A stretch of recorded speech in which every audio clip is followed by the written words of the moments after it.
Oke, selamat siang. Nara sudah siap.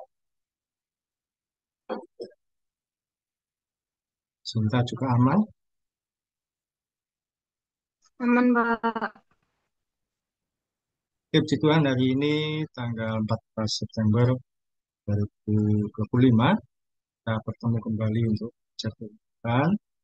Dan ya ini sudah makin mendekati akhir tahun ya, sudah masuk September pertengahan.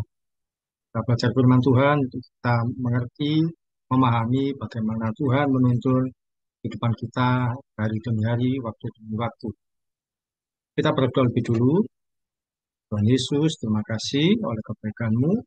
Pada siang hari ini Tuhan, kami anak-anak-Mu mau belajar firman Tuhan, supaya hidup kami di masa muda ini diarahkan oleh Tuhan, dipimpin oleh Tuhan, dan kami dibentuk karakter kami menjadi serupa dengan Kristus. Dalam nama Tuhan Yesus, kami berdoa dan mengucap syukur. Kami serahkan jalannya pertemuan dari awal sampai selesainya, juga untuk semua fasilitas yang kami pakai, berjalan dengan baik dan aman. Dalam nama Tuhan Yesus kami berdoa. Amin. Ya, puji Tuhan. Hari kita belajar firman Tuhan melanjutkan dari Mazmur 23. Ya, tapi sebelumnya, sebagaimana yang lalu, ceritakan apa yang kalian alami kepada Tuhan dalam minggu-minggu ini, dalam hari-hari ini, yang sudah kita jalani, yang sudah kita lalui. Apa kebaikan Tuhan? Satu saja dalam satu minggu ini, atau mungkin di hari-hari yang lalu, yang tidak dalam minggu ini. Ceritakan satu kebaikan Tuhan ya, kalian alami. Ya, oh, dari saya, ya puji Tuhan, pemeliharaan Tuhan ada pada kami sekeluarga untuk menolong kami sehingga apa yang menjadi kebutuhan-kebutuhan sudah Tuhan sediakan dan selesaikan. Pembayaran sekolah juga sudah selesaikan. Kemudian juga apapun yang Tuhan yang kami perlukan Tuhan sediakan. Percaya sampai akhir bulan pun Tuhan sediakan kebaikan-kebaikan pemeliharaan Tuhan. Cara, mungkin ada yang bisa diceritakan satu saja.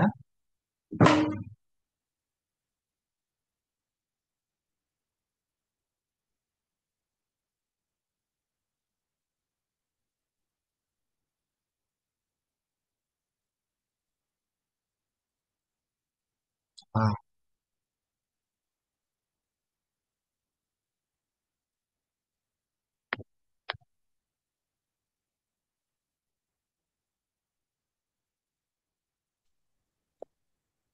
Bisa tampil dance dengan baik. oh, bisa tampil dance dengan baik di acara di sekolah. Puji Tuhan. Wah, juga sering kali tampil dance. Dan kalau ada acara-acara, event-event, Nara yang tampil dan puji Tuhan. Acara hari Kamis kalau nggak salah, dia bisa menyelesaikan. Ya, puji Tuhan. Sinta, apa kebaikan Tuhan yang kamu bisa ceritakan satu saja dalam hari-hari ini?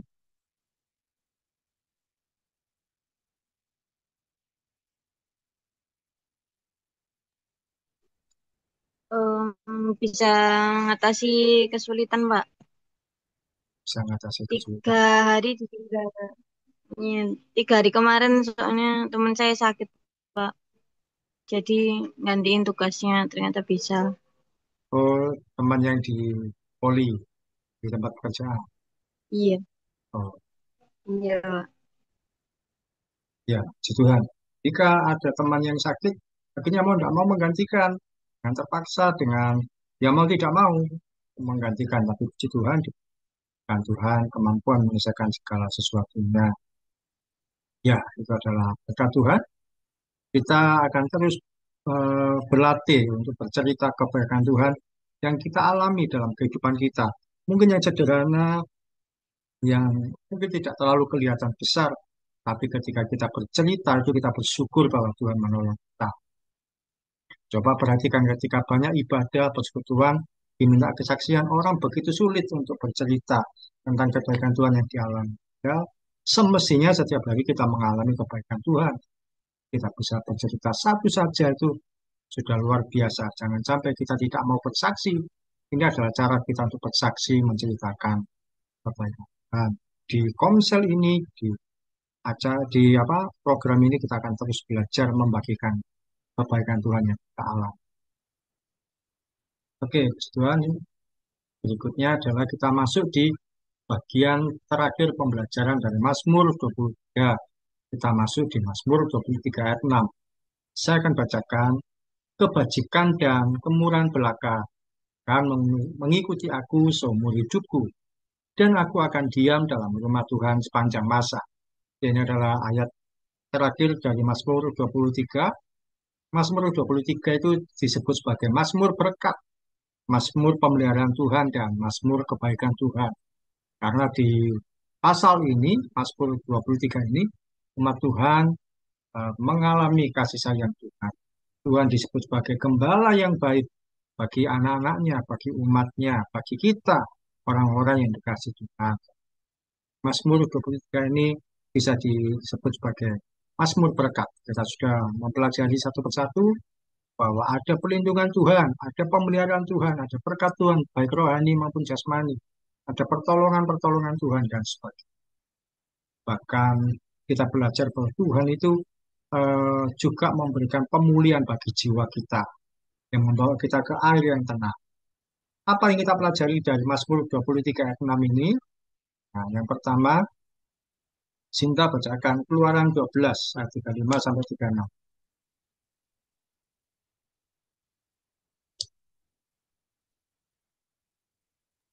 Keluaran 12 ayat 35. Orang Israel melakukan juga seperti kata Musa. Mereka meminta dari orang Mesir barang-barang emas dan perak serta kain-kain. 36. Dan Tuhan membuat orang Mesir bermurah hati terhadap bangsa itu, sehingga memenuhi permintaan mereka. Demikianlah mereka merampasi orang Mesir itu. Ya, ini jadi ketika bangsa Israel sudah harus keluar dari bangsa Mesir, setelah semua tulah dialami oleh bangsa Mesir, dan bangsa Israel bebas keluar. Tapi sebelum mereka keluar dari bangsa Mesir, eh, mereka diperintahkan oleh Musa atau Tuhan yang memerintahkan juga untuk apa? Meminta barang-barang milik kepunyaan orang Mesir. Diminta, aku minta belangmu, aku minta kalungmu. Dan orang-orang Mesir dengan apa? Tanpa kesulitan, tanpa keberatan memberikan. Ada kata di ayat 36, Tuhan membuat orang Mesir berubah hati. Jadi Tuhan yang mengubah hati orang Mesir. Artinya diubah jadi bermurah hati itu apa? Jadi mau ngasih apapun yang diminta dikasih. Nara bacakan Lukas 5, 5 sampai 6.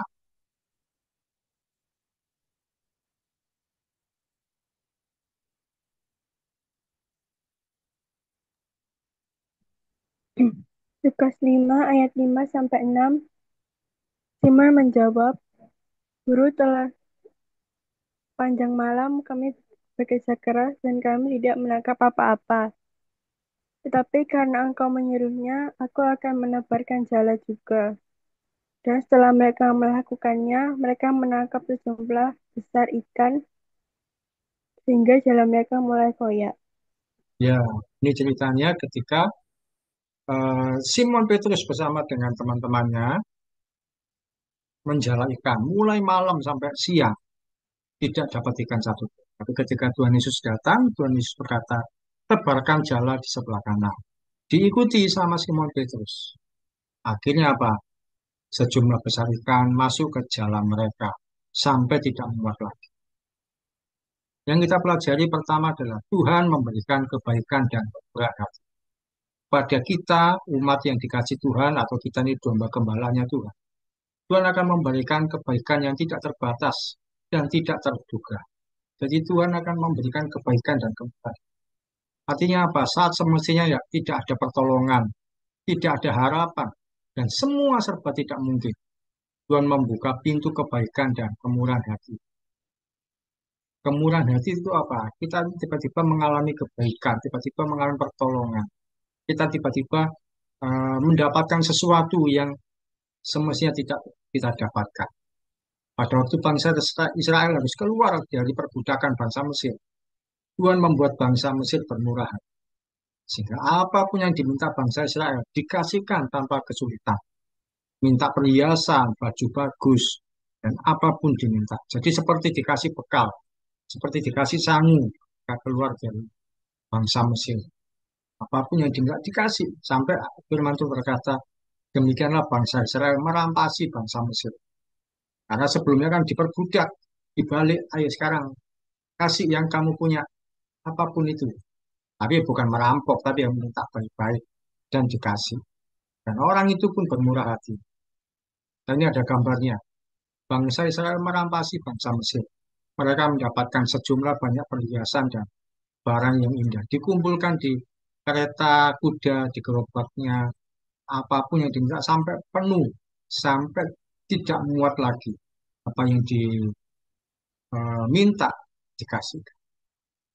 Petrus dan teman-temannya yang semalaman menjala ikan tidak ada satupun didapat. Nah, dalam situasi tidak terduga, Tuhan Yesus bisa membuat orang lain bermurah hati pada kita. Dalam peristiwa ini, Tuhan Yesus yang memberikan kemurahan hati. Kasih ikan-ikan sejumlah besar. Nggak tahu dari mana datangnya ikan itu, padahal semalaman nggak ada. Dalam situasi tidak terduga, Tuhan Yesus bisa membuat orang lain bermurah hati pada kita. Tiba-tiba saja ada orang yang berbuat baik tanpa diminta dan tanpa kesulitan, kita pun menerima. Bisa jadi ada pertolongan yang tiba-tiba kita alami. Bisa juga kita mendapatkan sesuatu yang kita tidak bayangkan sebelumnya. Jadi kita mendapatkan kemurahan hati. Kemurahan hati itu tiba-tiba orang berbuat baik pada, tiba-tiba orang memberi pertolongan pada tanpa diminta dan tanpa ada kesulitan apapun orang memberikan pada. Nah, ini adalah gambarnya Petrus mendapatkan sejumlah besar ikan. Setelah semalaman tidak mendapatkan satu pun ikan. Nah, Tuhan Yesus ada di dekat mereka berkata, tebarkan jalamu. Nah, ikan-ikan masuk. Nah, ini adalah kemurahan hati dari Tuhan. Ketika Tuhan bermurah hati, Petrus dan teman-teman yang mendapatkan kata-kata penguatan dari saya, saat semua serba sulit dan seperti tidak ada harapan, semua serba tidak mungkin, Tuhan bisa mengubah hati orang lain jadi berbuat baik dan bermurah hati pada kita. Dan kita bisa diskusikan dalam situasi apa kalian pernah mengalami kemurahan hati dari orang lain. Tiba-tiba saja diberikan sesuatu atau mendapatkan pertolongan tanpa meminta. Diberikan eh, jalur khusus atau tiba-tiba diberikan kemudahan, diberikan pemberian. Nah, kalau dari saya ceritakan eh, satu kali saya ini kehilangan dompet. Saya pernah cerita, saya pernah kehilangan dompet, isinya 200.000. Terus juga ada surat-surat yang lain, KTP, SIM, STNK, dan sebagainya. Saya cari di mana-mana nggak ketemu. Ya sudah, saya pulang ke rumah berdoa ke Tuhan kalau dompet itu ketemu. Karena susah ngurus surat-suratnya. Setelah saya berdoa, 1 jam kemudian, ada 2 orang yang datang dan memberikan dompet kepada saya. Itu adalah dompet saya sendiri. Saya mendapatkan kemurahan hati orang yang begitu baik, rumahnya jauh, tapi datang ke rumah saya. Ya, dan saya pun akhirnya ngasih uang yang ada di situ. Ada uang 200.000. Ya sudah tidak apa-apa, dia bawa mereka. Itu adalah kemurahan hati. Saya tidak perlu kesulitan cari-cari, tidak perlu mengurus. Bahkan kalau saya mendengar cerita, dia menemukan di satu gang, dompet saya itu jatuh, terus, apa tidak terlihat oleh yang lain, tapi jatuh, terlihat jatuh di antara batu-batu ditemukan. Ya, itu yang membuat bahwa ada kemurahan hati saya. Coba kalau tidak ditemukan, saya akan kebingungan cari di mana apa yang harus saya lakukan. Ya saya, kalau uangnya 200.000 hilang, nggak apa-apa, tapi ngurus yang lain tentu. Nara, apakah pernah mengalami kemurahan hati, kebaikan orang tiba-tiba kamu alami tanpa terduga?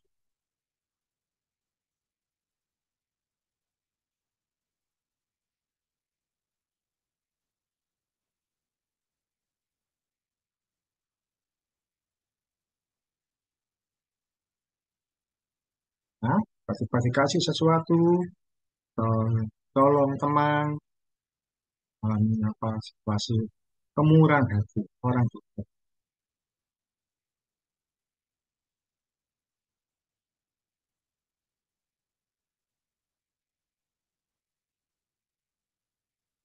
Pernah kamu Pernah. apa itu? Kayak misal pas pelajaran gitu, terus aku nggak ngerti, terus kayak aku nggak mau nanya, tapi ternyata temanku ada yang ngerti, terus ngejelasin ke aku gitu. Nah, itu Tuhan. Berarti ada teman yang baik, teman yang bermurah hati, dan menjelaskan tanpa diminta pada situasinya juga sulit mau tanya ya mana berikan pertolongan tidak terbuka. Ya, puji Tuhan. Tuhan akan membuat orang lain bermurah hati. Nah, Sinta, ada situasi kamu alami?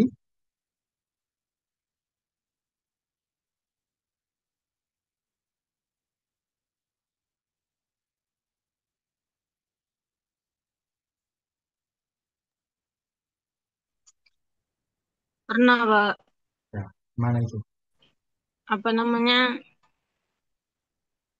Pas jalan kaki diantar sampai rumah. Dulu, Pak, waktu Pas, masih sekolah. oh, jalan pulang sekolah. Sekolah. Iya. Ada yang mengantar. Ya, itu Tuhan membuat orang bermurah hati. Padahal semestinya orang-orang yang itu, yang kenal, yang lewat, mungkin cuma bisa saja ya sekedar menyapa atau sekedar lewat atau ya sudah namanya orang punya kesibukan masing-masing.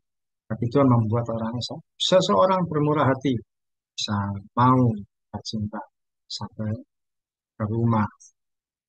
Puji Tuhan itu adalah bahwa bagian firman Tuhan yang berkata eh, kebajikan dan kemurahan belaka akan mengikuti aku. Artinya bahwa Tuhan membuat kemurahan hati, orang bermurah hati pada kita, orang berbuat baik. Itu siapa yang membuat Tuhan sendiri yang memberikan kebaikan dan kemurahan. Kalau enggak Tuhan yang menggerakkan orang-orang itu, ya kamu Tuhan yang menggerakkan hati temannya Nara menolong, terus seorang yang menolong Sinta sampai pulang ke rumah, juga orang yang membuat mengembalikan dompet. Kalau bukan Tuhan yang memberikan kemurahan hati, tidak mungkin. Kalau orang yang tidak bermurah hati bisa saja menemukan dompet saya, uangnya diambil, dompet dibuang kan bisa saja. Tapi Tuhan membuat orang itu sehingga mengembalikan dompet seisinya utuh, tidak kurang satu. Ya, puji Tuhan. Ini adalah yang kita alami ketika kita dekat dengan Tuhan. Tuhan memberikan kebaikan dan kemurahan hati. Bagian berikutnya yang kita bisa pelajari dari firman Tuhan ini, Mazmur 91. Sinta bisa bacakan, mungkin bisa dibuka kameranya, sudah aman dan pertengahan. Silakan Mazmur 91 ayat 1 sampai.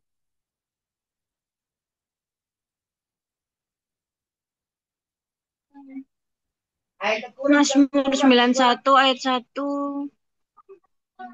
Orang yang duduk dalam lindungan yang maha tinggi dan bermalam dalam naungan yang maha kuasa.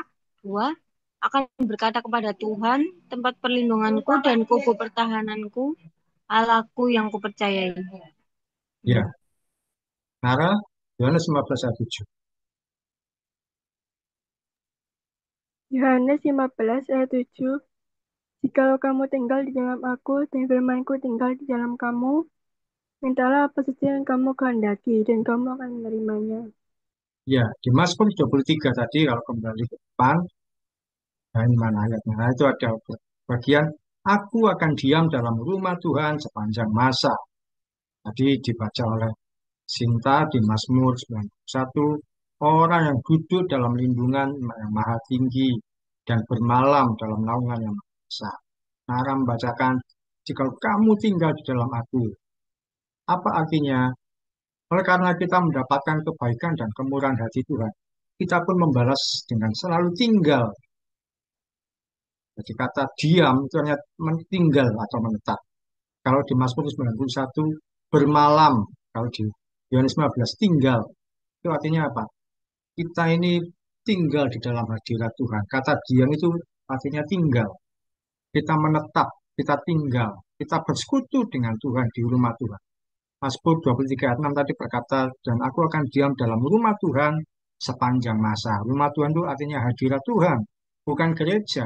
Tapi kita selalu bersekutu dengan Tuhan setiap hari. Kita tinggal dalam rumah Tuhan, hadirat Tuhan. Dalam setiap hari hidup kita, dalam setiap hari-hari hidup kita. Jangan pernah kita lepas dari kehidupan bersekutu. Cintanya hilang. Ya. Karena ada kata diam atau tinggal itu menetap. Rumah Tuhan itu tidak hanya berbicara mengenai gereja, tapi artinya hadirat Tuhan atau bersekutu dengan setiap hari. Jangan pernah lepas dari hadirat Tuhan. Jangan pernah lepas untuk bersekutu dengan. Eh,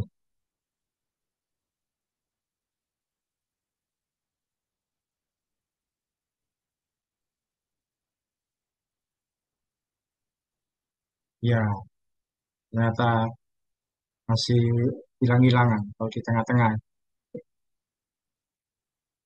Ya, kita lanjutkan sedikit. Ya, Oke, Pak. ya, ternyata masih hilang-hilangan kalau di tengah-tengah. Kita lanjutkan sedikit. Dalam setiap hari hidup kita jangan pernah lepas dari bersekutu dengan orang Kristen itu dikenal sebagai orang yang suka berdoa. Apa? Mulai bangun tidur kita ini makan berdoa.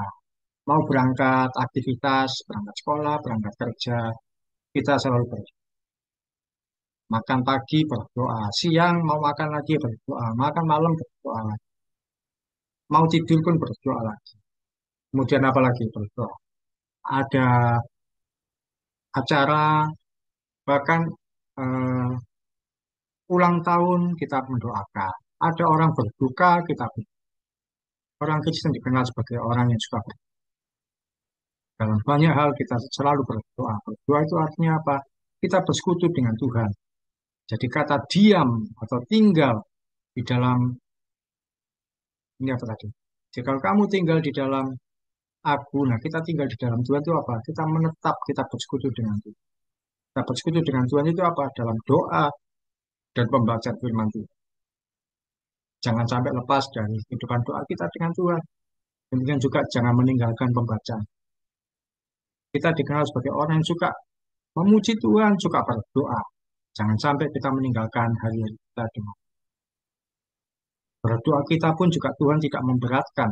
Apa yang bisa kita ucapkan dalam doa yaitu tidak ada masalah. Sementara umat lain, hal berdoa sudah ada patokannya, kata-katanya harus itu.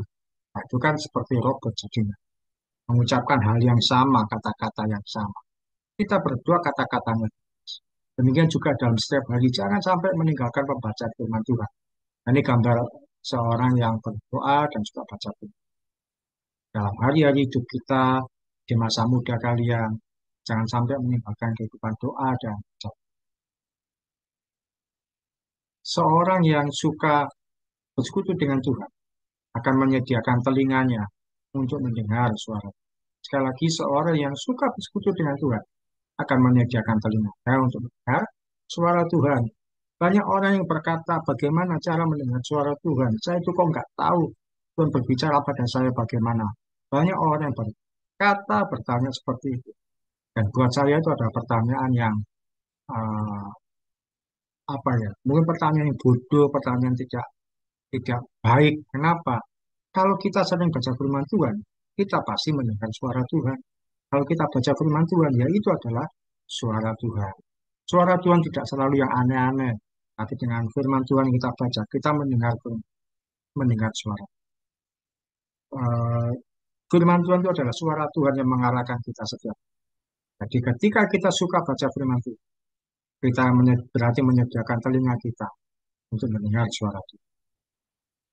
Sharing yang terakhir, kali ini bukan pengalaman, tapi adalah pendapat. Karena itu saya tidak akan ikut memberikan pendapat supaya kalian tidak berpengaruh. Berpengaruh. Kalau kesaksian, kesaksian saya dengan kesaksian cinta dengan Nara tentu beda. Tapi kalau dapat, nah itu nanti bisa kalian mengikuti. Menurut kalian, sebutkan tiga hal apa saja yang didapatkan atau dialami atau dirasakan seseorang ketika mengawali aktivitas dengan berdoa dan membaca firman Tuhan. Sebutkan tiga hal yang menurut kalian dialami, dirasakan oleh seseorang, didapatkan oleh seseorang ketika mengawali aktivitas dengan berdoa dan membaca firman Tuhan. Menurut Nara, apa saja tiga hal yang didapatkan seseorang?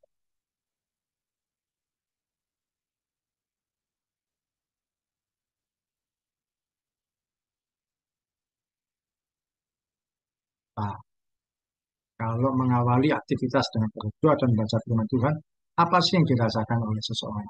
Tiga hal apa saja?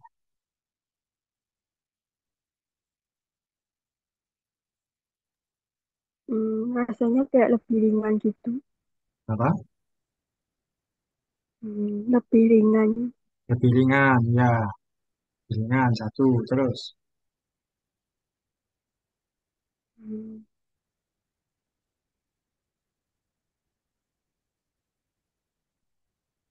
ya, lagi sembarang. Masalah yang dihadapi lebih ringan, kehidupannya yang dijalani tidak lagi berat. Kan, apalagi kira-kira kalau mengawali dengan doa dan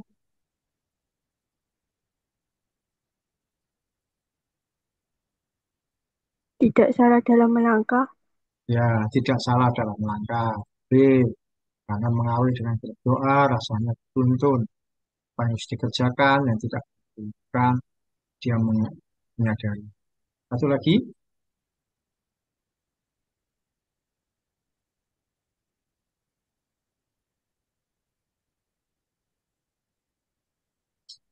Hmm, satu terasa ringan, tiga, dua tidak salah dalam langkah.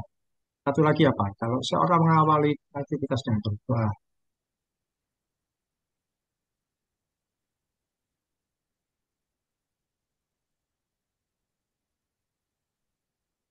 apa yang dirasakan di hatinya?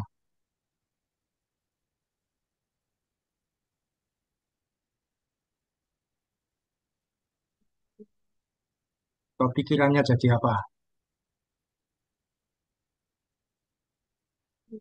Jernih. Jadi jernih ya. Eh, Tidak lagi khawatir. Ya, itu tadi Nara.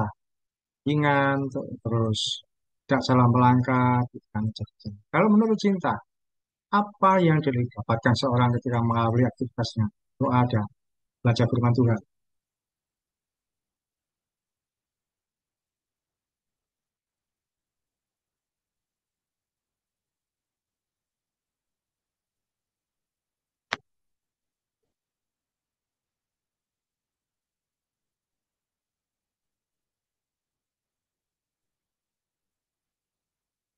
Nah, itu yang gampang saja. Atau dibalik, kalau tidak mengawali dengan berdoa, apa yang dialami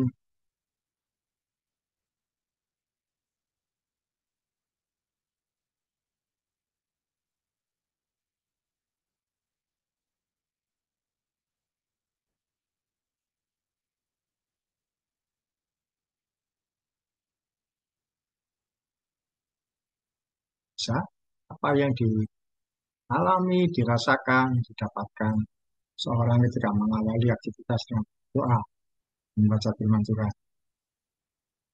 Bahkan cinta,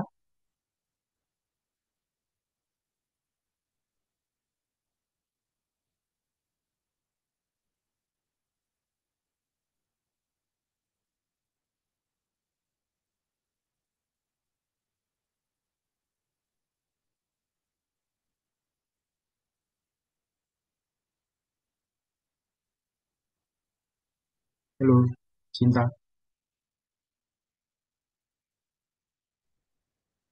Iya, Pak. yuk, ditunggu jawabannya, Oh, sharingnya. tadi ada Pak nggak dengar. Oh iya, ya ini yang saya tuliskan. Apa yang dialami, dirasakan, dapatkan seseorang ketika mengawali aktivitas dengan berdoa dan membaca firman Tuhan. Hmm, merasa aman. Zaman ya. Satu Terus merasa namanya bisa membedakan yang baik dan buruk, Wak. ya bisa membedakan yang baik dan buruk ya. Itu yang betul. Nah, sekali. Yang terakhir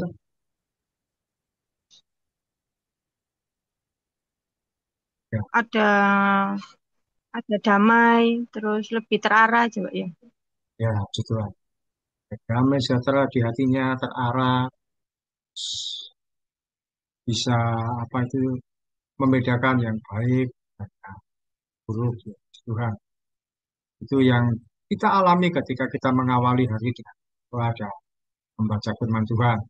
Jadi firman Tuhan berkata di Mazmur 23 ayat 6, aku akan diam dalam rumah Tuhan sepanjang masa kita diajar untuk bersekutu dengan Tuhan. Demikian juga hari-hari kita, jangan sampai kita kehilangan kesempatan berdoa dan membaca firman.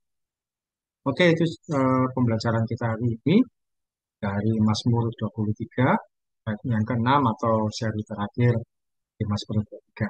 Cinta bisa tutup doa.